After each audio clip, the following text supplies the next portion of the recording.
MG's mutton. MG's mutton. Mutton വേണം, potato cut ചെയ്ത്, carrot, കാന്താരി മുളക്, സവാള, പിന്നെ ഉപ്പ്.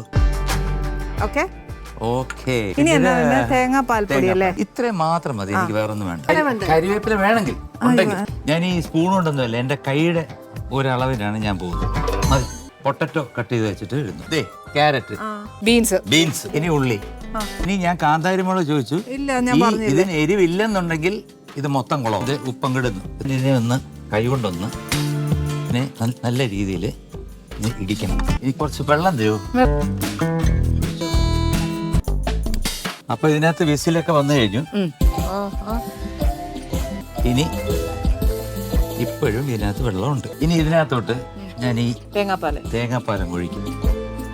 നമുക്ക് കുറച്ച് കുറച്ചായിട്ട് ഒഴിക്കുന്നതല്ലേ. എന്നിട്ട് കരിവേപ്പില ഇട്ടില്ല എന്നുള്ള പരാതി വേണ്ട. ഇനി വിസിലെടുക്കണോ?